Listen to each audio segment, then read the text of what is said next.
I'm standing in the middle of a concrete jungle, skyscrapers clawing at the sky, horns blaring, and not a single leaf in sight. But what if I told you the secret to saving our cities, making them cooler, healthier, and worth billions more, starts with something as simple as a tree? Stay with me, because what I found out will make you rethink every street you've ever walked. I've spent years diving into real estate, from flipping fixer-uppers to analyzing urban sprawl for real estate raw, but nothing prepared me for this.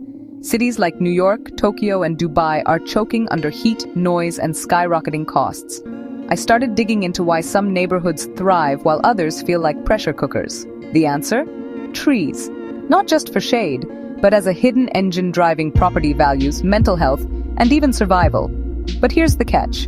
Not all cities are planting them, and some are cutting them down faster than you can say deforestation. Why does that matter? Let's walk through a city block and find out what's really at stake. Picture a typical urban street. Asphalt baking under the sun, buildings trapping heat like ovens, air thick with exhaust. I visited a neighborhood in Los Angeles where summer temps hit 105 degrees Fahrenheit, and residents told me they avoid walking outside altogether.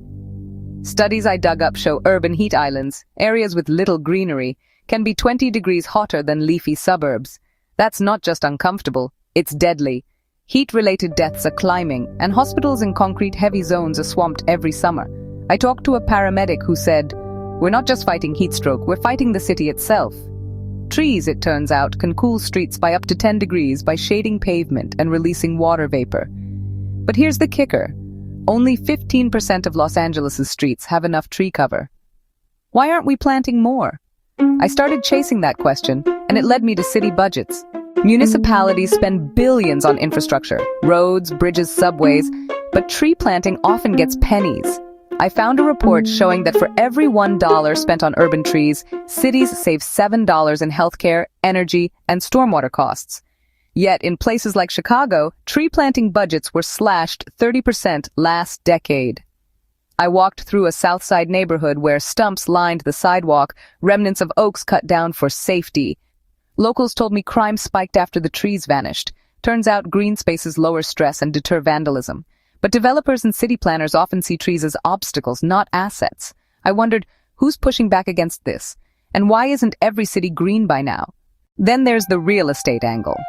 I analyzed data from Zillow and found that homes near tree-lined streets sell for 5 to 15% more than those in barren areas. In Portland, a single mature tree can boost a property's value by $10,000.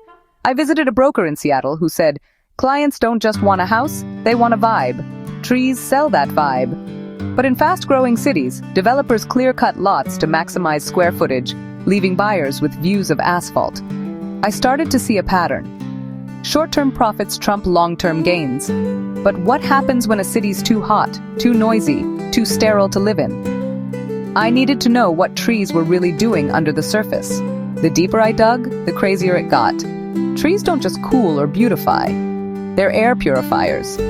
A single mature oak can absorb 40 pounds of carbon dioxide a year and filter out pollutants that trigger asthma.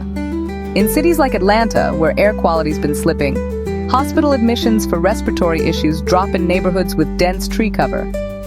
I met a mom who moved her family to a greener suburb because her kids' asthma attacks stopped. But here's the problem. Urban tree cover is shrinking. A study I found showed the United States lost 36 million trees annually since 2010. Why? Sprawl, neglect, and something else I didn't expect. What could be driving this loss on such a massive scale? I stumbled across a hidden fight in city halls across the globe. It's not just budget cuts or developers. It's a battle over who controls urban land. Utility companies and telecom giants are quietly lobbying to remove trees that interfere with power lines or fifth-generation towers. I found documents showing one major utility paid millions to influence city policies, prioritizing clear-cut zones over green spaces. Meanwhile, low-income neighborhoods get hit hardest. Less political clout means fewer trees, creating a vicious cycle of heat, poverty, and health crises. The real shock? Some cities are complicit, trading green for greenbacks. This isn't just about shade, it's about power, money, and who gets to breathe clean air. So, what's the fix? I tracked down urban forestry experts who are fighting back. In Singapore, they've turned rooftops into forests, planting 100,000 trees in a decade, cooling the city by 7 degrees. I spoke to an urban planner there who said, trees are infrastructure like roads or sewers. Their garden city model boosts property values by 20% and cuts energy bills by millions. I saw it myself. Skyscrapers draped in greenery, streets alive with birds. Back in the United States, cities like Denver are copying this, offering tax breaks to developers who plant native trees. I visited a Denver project where a barren lot became a mini forest, and home prices nearby jumped 12% in 2 years. Residents said it felt like the neighborhood woke up.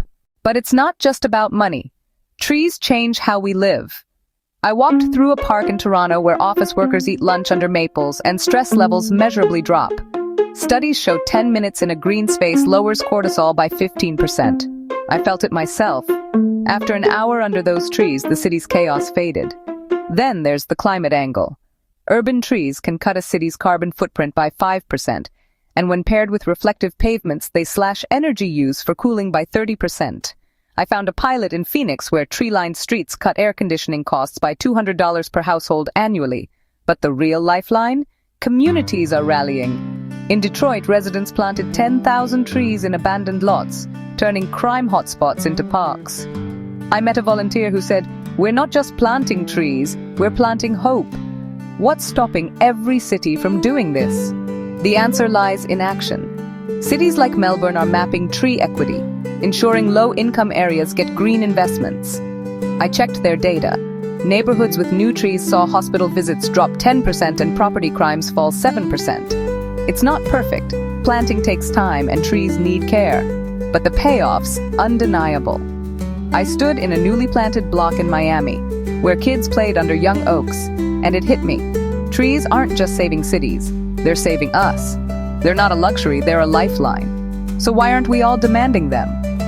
I started this journey thinking trees were just a nice to have, but now I see them as the backbone of cities that actually work. They cool our streets, clean our air, boost our home's value, and make us feel human again. For Real Estate Raw, this is a wake-up call. If you're buying, selling, or building, demand green. Push your city to plant more. Join a tree planting group. Because here's the truth. A city without trees isn't just ugly. It's unlivable. And the next time you walk down a street, look up. If you don't see leaves, ask why. The answer might change everything. So now I've got to ask you, do you agree with me? Should trees be treated like essential urban infrastructure, not just decorations? Or do you think city growth has to come at the cost of green space? Drop your thoughts in the comments. I read every one of them. And trust me, I want to know where you stand on this. If this video gave you a new perspective, or even just made you pause and look at your street differently, then hit that like button. It helps more people discover what we're building here. And if you're into deep dives on the future of cities, design, and real estate with soul, then subscribe to Real Estate Raw, because this is just the beginning.